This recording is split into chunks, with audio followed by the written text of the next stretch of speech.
Voices from the pipes. I'm afraid of the bathroom and kitchen sink. Each time I want to wash my hands, I tremble in fear. What if they'll talk to me? This began after a vision in Western Reed Heights, near the crossing of Ibon, Ward, and Baker Streets. I saw a man, naked and covered in blood, in a room without doors or windows, surrounded by dark holes of the pipes. He was cutting himself piece by piece, feeding those copper mouths.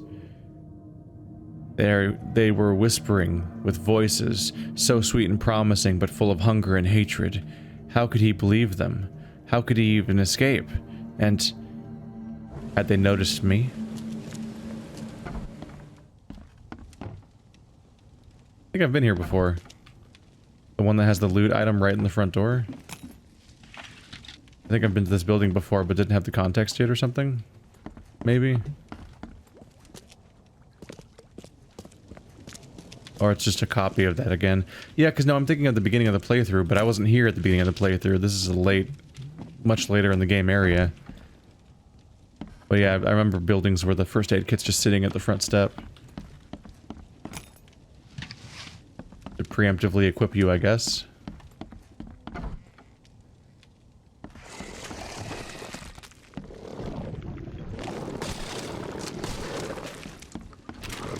I'm not entirely convinced these guys have a weak spot, or maybe I haven't been hitting it. Maybe the glowy spot's not their weak spot. Because they still die in 2 hits, no matter what, as far as I can tell.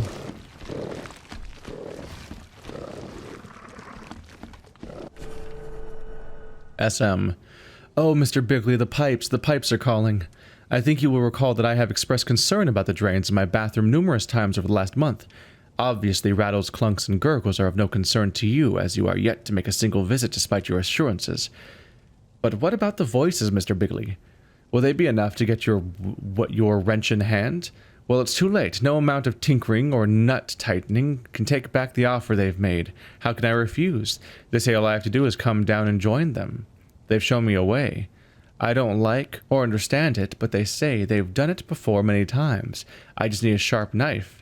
I will join them piece by piece, and when I'm all gone up here, I will be whole again down there, whole and glorious. I am nervous, but they have assured me, they said, you assured me I am nervous, but they have assured me. That said, you assured me too. No, I have no choice. They have offered immortality, ecstasy, and secrets unbound. And best of all, Mr. Bigley, the pipes are silent down there, I have been assured. Okay. He's nuts. And making poor choices. But that's fine. Because he's dead now. And we don't have to worry about him anymore. And now I can just leave. Because I found the one thing that... Because these quests are all one interaction long.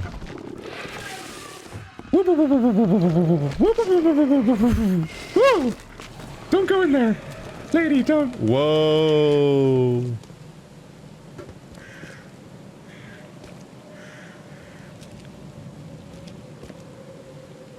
Oh. You're not supposed to be able to see that. Lady, you're breaking the loading zones by keeping that door open. Do you understand that? You also don't go in there. What the fuck? That's a really bad idea.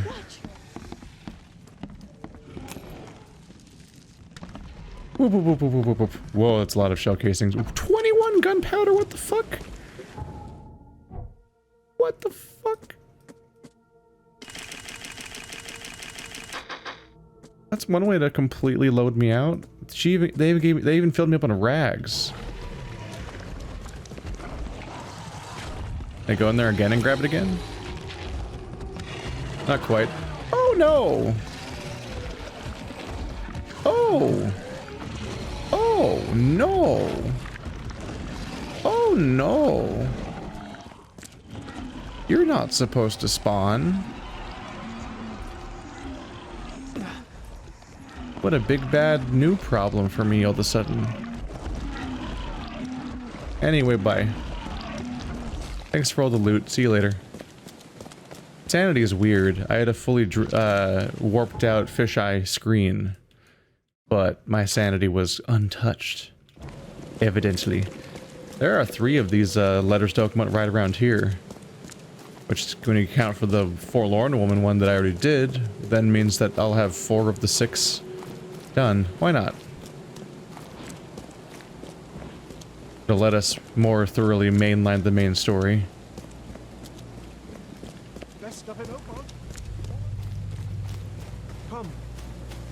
That was a... The big guy spawning was a surprise. I was just convinced that, like... I thought I'd already looted that box, then I went back and looted it again, it gave me 21 gunpowder. I'm like, excuse me? That's a gargantuan quantity of resources. That doesn't seem right. Terrible fetus. After this vision, I shake in fear at the sound of a child's cry. It happened in Western Reed Heights on Washington Street. I passed Ivan Street and was heading towards Oak Street, but saw it. The thing was running so fast I didn't even understand what it was. It jumped from the window, and the vision struck me immediately. I saw a man, a doctor, hiding in the room. He was writing something with a shaking hand, something like a last will. And then I saw the thing stalking him, a fetus on thin, pointy legs.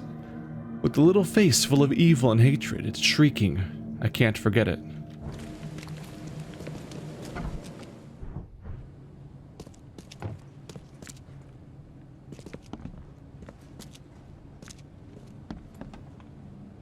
Look at the little creepy fetus prince. Look at him go.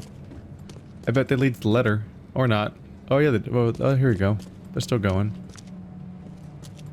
And then I'll get attacked the moment I get there. Oh, that's going upstairs. Let's just follow it. No need to explore, because exploration's not rewarded in this game.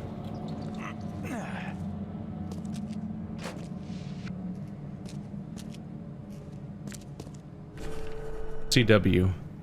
My dearest comfort, if my scrawl is an ineligible scribble, forgive me. The shock of what I have delivered from the poor woman's womb has affected my nerves. Her guttural screams still ring in my ears, and her birthed tragedy lurks near where I hide. Had my attendant not been attacked first, I would have certainly shared her fate. The wriggling abomination that erupted from the waif's belly leapt from her body and attached itself to my nurse's throat with a wet smacking sound. Pulled behind it, the taut umbilical cord tore out the placenta in an eruption of bright blood that soaked my gown. Stunned, I looked into my mother's bulging eye, into the mother's bulging eyes as she convulsed and bit off her tongue between clenched, grinding teeth. Falling backward in horror, I crawled behind a medicinal cabinet in the operating theater. I can now hear the sloshing movement of the afterbirth sliding across the floor as the terrible infant silently approaches. I write this account on my surgical mask with the sturdy pen you gifted me last year near the Oakmont Commons. May it now serve faithfully as my only weapon against the deformed babe. Sincere thanks, Sebastian. Okay. That was, flowery. I would imagine he's in a bit of an emergency situation, but he was more than happy to, like, give a hyper-detailed account of everything that was happening in that moment. Like, all the way down to having, like, bonus adjectives, like he's trying to, like, actually write like a novelist, as opposed to somebody writing a panicked note about how they're about to die, and they're self-narrating they're about to use this very pen to fight the creature that's approaching them right now. I guess that's my headcanon, is that guy's definitely an aspiring novelist that just got stuck as a doctor, which is definitely a case of failing upward, I suppose. Income-wise at least. I don't think there were a lot of morbidly rich authors back in the day. I think that's a more recent phenomenon, that authors become wildly successful, or at least whenever I hear about basically any famous author nowadays that has survived the test of time, it's always, and then he died in squalor. And everyone dies penniless and squalor, maybe even homeless, and there are always these famous authors that are the only ones that we look back on. Like, I don't think Lovecraft had a happy ending. I don't remember if he died young or old or what, but I don't think that he died Wow, the Crown Theater. Guess we can wait for this to come up in the narrative, huh? The door won't Yeah. budge. I have to wait for the right moment. I don't remember it off the top of my head very well, but I think that the news about how Lovecraft turned out wasn't very positive. But I could be wrong. There's definitely a lot of cases of it. And definitely not a lot of, like, J.K. Rowling's back in the day.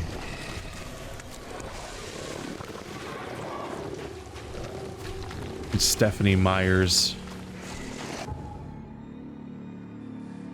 Oh, it's in the water. That's good. That'll help with all the monster situation.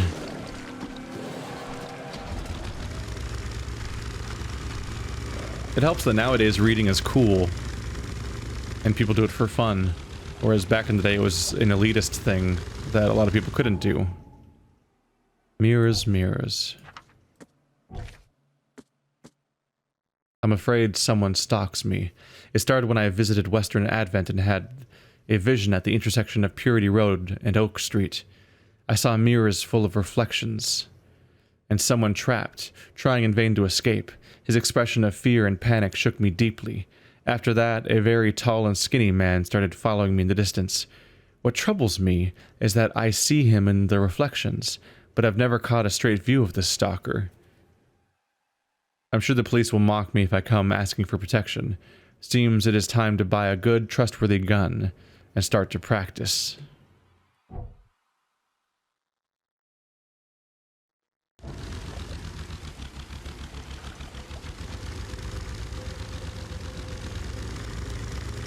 I don't know. We'll just try each direction for a bit, then turn back around. Waitley's household chemistry. I'm impressed that the fucking signs are still lit up while being underwater.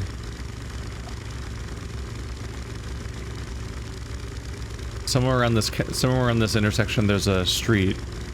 There's a building that opens. Not a street.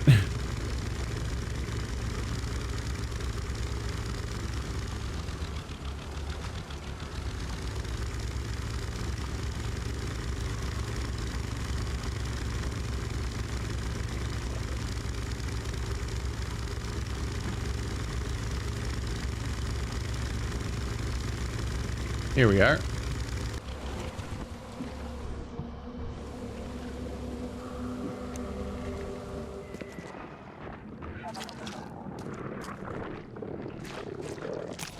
Sounds kinda big. Ah! Rude.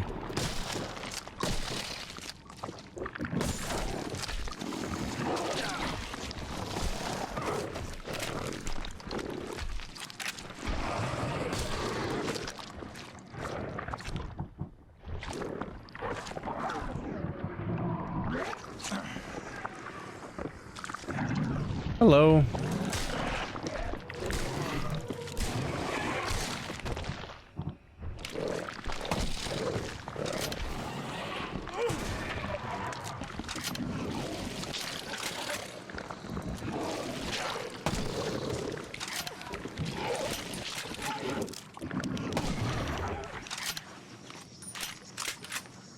Got this whole alternate resource type I might as well be using, because that bullet type doesn't use gunpowder.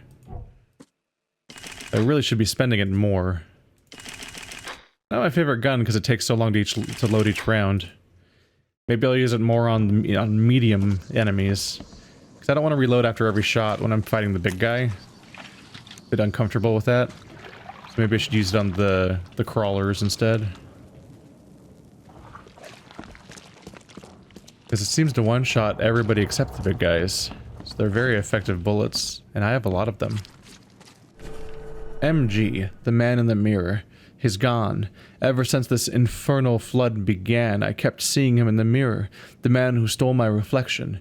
He wore my skin like a suit, but there was nothing human beneath it. I knew I was on the other side. I knew I was on the other side, and it was looking straight at... Oh, he knew I was on the other side and was looking straight at me. I covered every mirror in my house, but in vain. I could see him in the window panes, in every puddle, even in other people's eyes. The neighbors started to look at me strangely. I couldn't sleep. I saw his face in nightmares, and when I woke up, I heard whispers coming from the looking glass. But now he's gone. I uncovered the mirror to smash it to pieces, and he's gone. There's nothing in the reflection at all. But I feel like I'm not alone. I mean, you probably were just seeing a reflection of yourself, and might be a bit dissociative about your own reflection. Is what I'm thinking, maybe. But also that, you know, a lot of the stuff just is actually happening to people. Because this is a crazy-ass setting. Ah, the last two were actually pretty close to fast travel points, too. Why don't we go ahead and wrap this up, then? And we're back in the district where it takes me longer to find where I'm going. Mainly because the doors are so spaced out. You have a lot of leeway. Disgusting exaltation.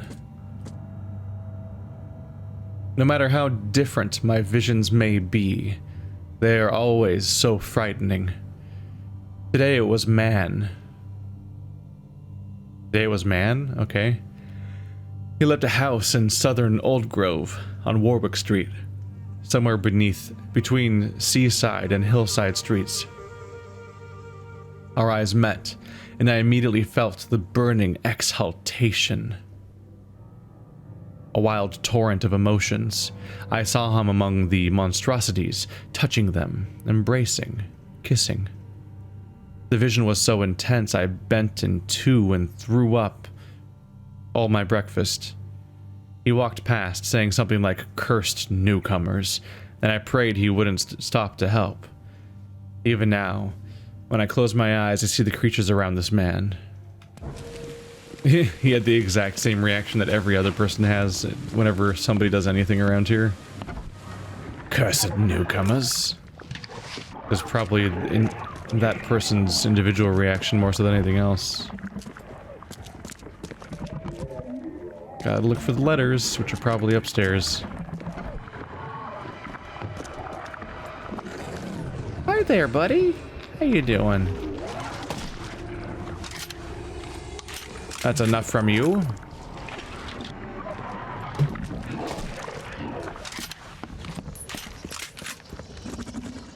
Oh, there's the big guy.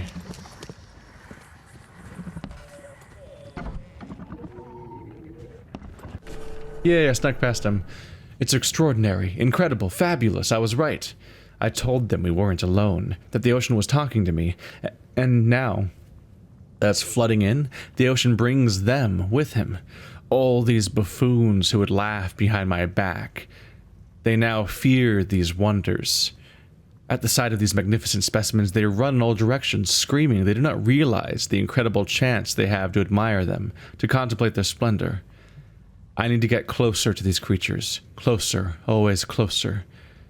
I will finally be recognized for my talent. One of these creatures might even carry my name. I will be praised by all the universities. They can't ignore me now. They'll stop thinking I'm mad. Oh joy, what pleasure. Come see me. I await your arrival. I will take good care of you. They ate the shit out of him. They ate the shit out of him. Hey, giant monster. See you later. Thank you for not aggroing and noticing me. It makes this all very easy for me. Goodbye. Look at the amount of load they put in that one chest.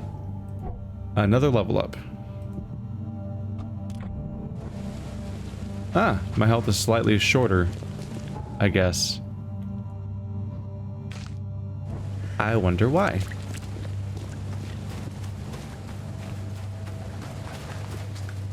So he had some evidence that these things existed before the flood happened and they started infesting the entire city. And he saw it as his career opportunity, while failing to recognize the danger of it all, because, haha, they're not good. They're real bad time monsters, as it turns out. I bet he's in the belly of that one right now.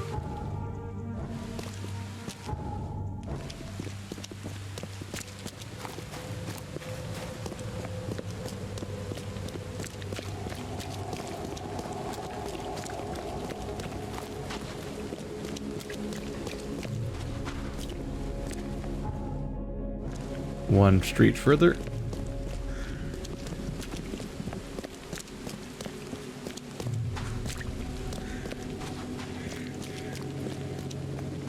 Yeah, the same signs are definitely all around town. When I was talking about the flooded sign that still works while it's underwater, that was West MD, and then down the street from that was Dombrowski's real estate. But in the flooded district, oh yeah, there's Waitley's household chemistry. Maybe those three places just had to relocate because their other place went underwater, and they all coincidentally relocated to the exact same block. Oh, nope, there's West MD right there. Straight down. This city does not stand up to scrutiny if you pay any attention to your surroundings. Like, all the details immediately fall apart. And it's just a bummer to me because, like, the size of the map does not improve the gameplay either. So they put all this work in, but they couldn't pull off the illusion very well. But also it doesn't actually make the game more fun.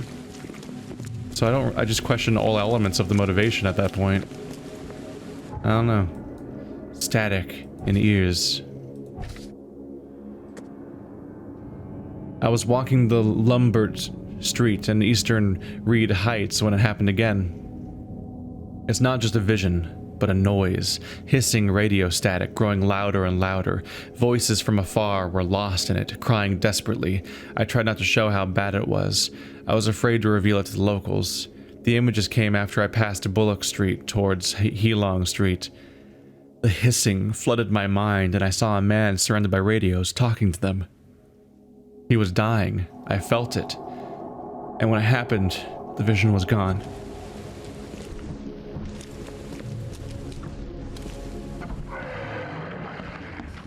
I think I hear big guy.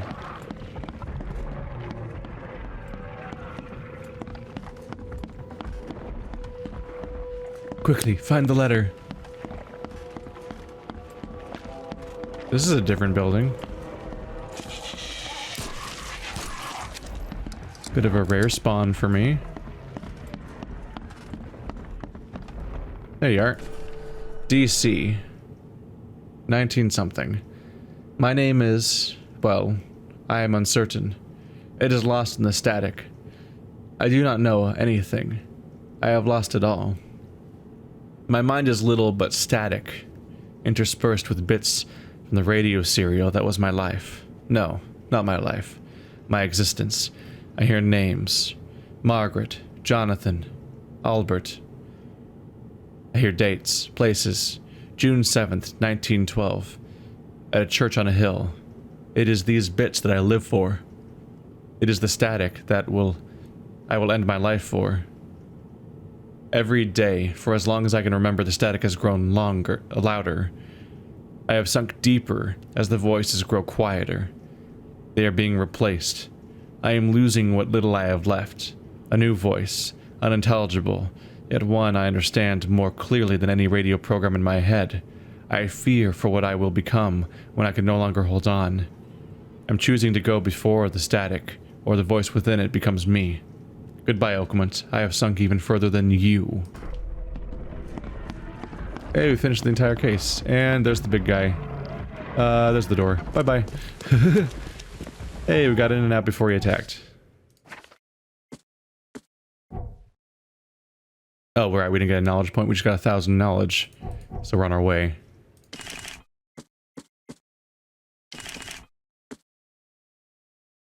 I'll fill up on resources again. These guys, not these guys. These ones are at varying levels, but these ones are full, and that one's full.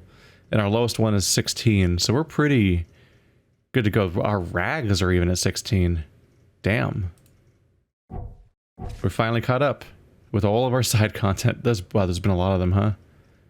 Oh, because all completed cases, main and side, are the same category.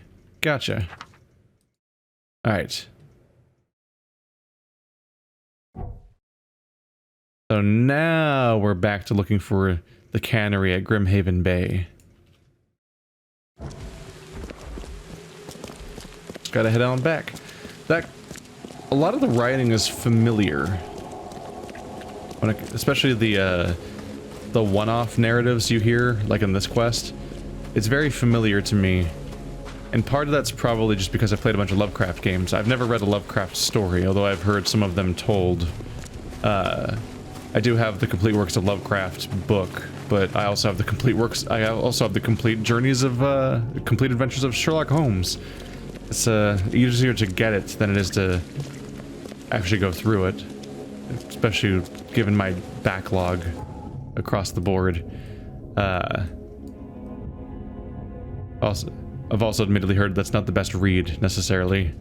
The ideas are stronger than the writing, perhaps. I don't know. Secondhand opinions. But what I have read a lot of is Junji Ito. I've read every single volume that is available in print currently in the United States. I've got them all on a shelf over here. And boy, does he take heavily after a lot of these ideas. In particular, what's familiar to me about the one I just read about the static is I think of the story about this dreamer. There's this guy who's hospitalized because his dreams keep getting longer. Which, at first, that seems innocuous, but they keep getting longer and longer and longer every night, and to the point where he hits a point where, like, he dreams an entire week of life in one night. Then he dreams like a month. Then he dreams years. Then he dreams centuries.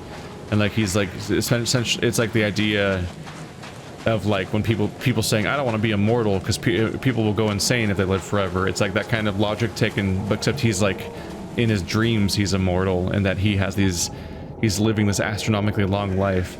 And because he experiences all in real time, well, his dreams real time, when he comes back, he's only back to being alive as a human for one day, and then he goes back into his potentially centuries of dream time life, and like that completely. So every day he can come back as a completely different person as a result, and different experiences and so on. And that's just one narrative, and that guy's written. Junji Ito is prolific. He might be more prolific than Lovecraft at this point, but I don't know if that's the case. Just in like story count. But I don't really know the totals. So here's this might be the cannery? I'll know in a second. Nope. The light. I'm so used to a light over a doorway being such a clear sign. Do I need to go through here? Yeah, this is the canning factory. Must be this way because this is where the signs are. So it's probably this building, actually. The central block.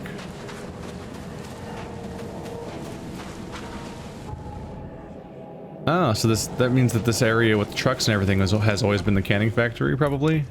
Yeah. Just when I thought I'd actually get somewhere first for once. Hello there, Mr. Reed. I didn't expect to see you here so soon. Do we know each other? Well, I must say, I'm a little hurt. The Yellow Kings know everything that goes on in this Borg, and that includes you. I've seen some of your gang's handiwork before. What's your angle? Us? Well, call us concerned citizens. And this is just the kind of situation we concern ourselves with. I believe you recently lost something important. We're here to make sure you get it back. The seal. Uh-huh. Gotta find it before you go complete cuckoo like all them chosen before you. What did you just say about the other chosen? All the chosen go bonkers eventually. Whatever you're doing, you better step on it. You ain't safe. And from what I hear, it's been showing. So what do you get out of this? I just do what I'm told. And my boss was very clear about this. Your boss? Who would that be? Oh, don't you worry, sir. He'll find you when all is said and done. So, do we have a problem or not? Not at all. You're here already. Do your thing. Just leave us be while we do ours. If Evernote Blackwood shows his face, we'll put him down for good this time. Don't you worry. The chosen go mad. The seed will drive me mad. If I can't get rid of the seed soon, I will go completely mad like the rest of the chosen.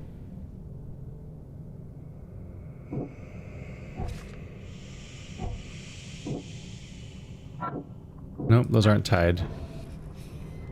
You go on, Mr. Reed. Snoop away. I can't do it when you're watching. They're just ready to shoot him the moment he walks in, it looks like. We got your back, Mr. Reed. Don't worry. We'll stand watch. I am inherently distrustful of anybody that has like a vested interest in me doing a particular thing and is like using a basically a military force to ensure it happens, because it makes me think that whatever I'm about to do isn't really in my best interest either, and that's usually a bad sign.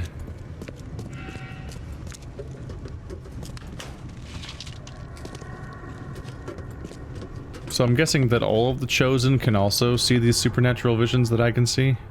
How old is this? Someone could have cleaned this up, right? It's pretty gross up here. Looks like everybody left mid-meeting. Or they just keep the chairs there. Maybe. Ah, those pictures. Is it the same picture I saw on the wall in the other place? Oh, it's a picture of all of the fish people returning to the water.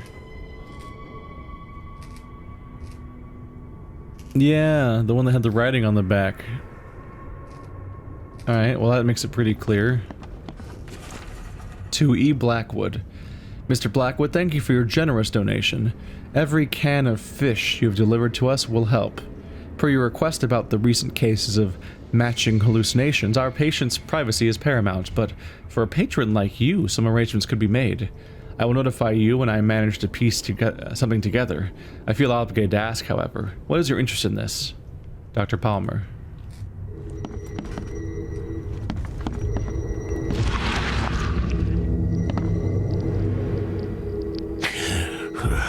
I'm lucky you bastards left your research before you fled. All the Chosen are in here. So they took off when the prophecy failed, but then he's been following up on their research or their information, and basically went off and basically killed all of these Chosen one by one with his failed ritual.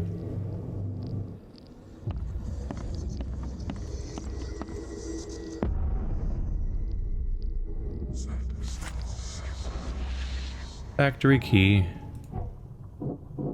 Evernote was thought to be Chosen. Evernote's ritual. Monitoring the Chosen. Evernote Blackwood kept tabs on the Chosen all over the city. Evernote fights the curse. Evernote Blackwood wants to free those cursed to carry the seed, whatever his reasons or methods may be.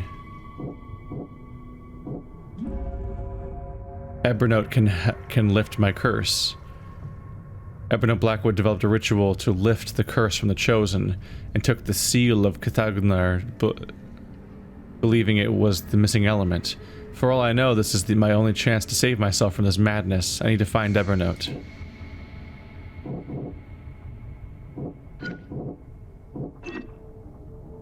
I don't have a follow-up for the doomed to fail path, only the save path. But whatever that is probably downstairs.